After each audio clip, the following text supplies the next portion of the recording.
For today's video guys, mga kaukoy, di ada ita nagluto ron adlaw. Na natay mga gipanghiwa-hiwang lamas, na talong, na mga gulay, klase-klase ng gulay, kalbasa, sayote. Karon i-prepare na nato pagluto ani kay akong videographer diri ako ra pong lolo. Sud kaya na maglakaw-lakaw, so ang sistema mo na tabos video nagsige ra sag tanawa mura robot oy.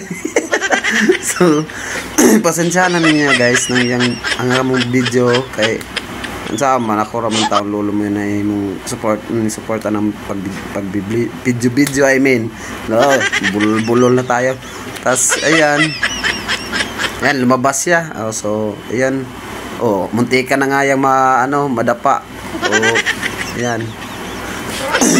So ayan guys, niluto natin yan sa kahoy kasi nga time na yan naubusan din yata ng gasol kung pagkakalam ko parang naubusan na kami ng gasol niyan kaya ayan nasa labas kami nagluluto.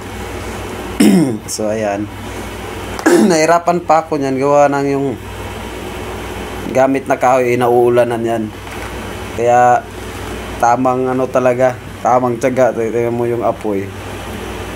Saka ayan nilalagyan natin naglagay na tayo ng mga ginisa dyan paggisa yung mga bawang ahos saka yan paglagay sunod na naman yung mga gulay.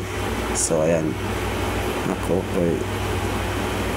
Bali sa bahay pala namin kaukoy ako lang yung nagluluto pag nandun ako kasi yung mga kasama ko sa bahay lagi dyan is yung mga may edad na yung mga amak ko, papa ko, tsaka lolo ko.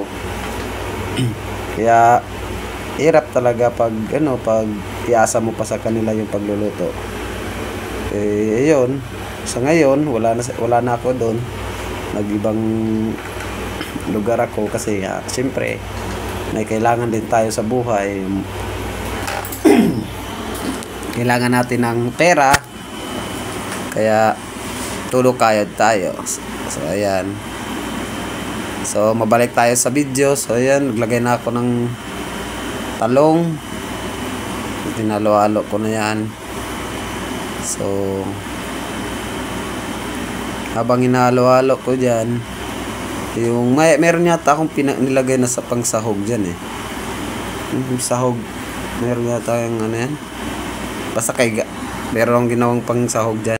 At pagpasensyahan nyo rin na putol yung boses ko yung So ayan na guys, nilagay na natin yung yung gata.